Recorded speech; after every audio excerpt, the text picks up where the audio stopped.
I have been purposely staying away from anything involving infidelity because I still get the trigger here and there. With that in mind, I'm still dealing with the trauma. I don't like to dwell too much on something, so I've been away from this site and others in a bid to move on. However, since there are so many people concerned about me, I will ease your worries and give you an update. I'm okay. No accidents, no poof, I'm off the face of the earth. I'm still in IC. OBS is still my girlfriend. She managed to settle her case with OM when it came to child custody and finances.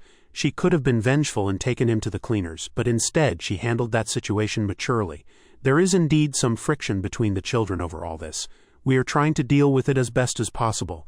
We have had to start their therapy to make sure that they properly adjust and understand that the relationship OBS and I have has little bearing on them, but we do consider them important when it comes to how this situation is handled. This is extremely hard because not everyone is on board, my daughter.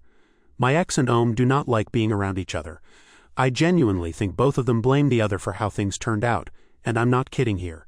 There is tension when those two are in close proximity to each other. My ex still wants a second chance and is probably angry that OBS is in the way of me seeing things clearly and not throwing away all we have indefinitely. This woman is so deluded I'm genuinely worried about her antics. She tried something at a 4th of July party a friend of mine threw. I shut it down, but I guess not firmly enough. I did not believe the people that said she would be pinning for me, but you guys were right. She wants to come crawling back in a bad way. OBS is letting me handle that, but she's getting sick of my ex too. Did I mention my ex hates OBS with a passion? I really thought that my ex was changing herself for the better, but ever since I left her ass for someone else she's been a train wreck. That's what I still don't get.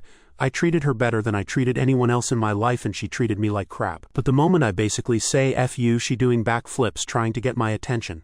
I don't know whether it's something I should be angry about. Well, there you have it. Y'all can rest easy now.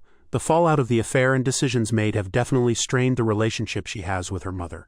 She openly tells me that she hates her because if it wasn't for what she did, none of this would have happened. She is extremely rebellious when it comes to her mother. She sulks when it's her mother's turn to take her. She brushes off her mother attempts at affection. She even cursed at her once, which resulted in me stepping in and telling to be respectful, which she did follow in that incident. There have been arguments between the two, and it worries me a lot that my daughter is affected in such a severe manner. The ex-wife is trying to deal with it as best as she can, but there is so much she can do on her own. She wants my assistance in re-establishing a relationship with her daughter because it was my decision to divorce. I could throw her cheating in her face. It was her fault. I am above that, but it puts a lot of doubt on how I handled this situation. Things to list that I am worried about. Daughter has no respect for her mother. Daughter wishes things could go back to before. She doesn't know her mother abused me. Daughter is in therapy, but I don't know how well that's helping her.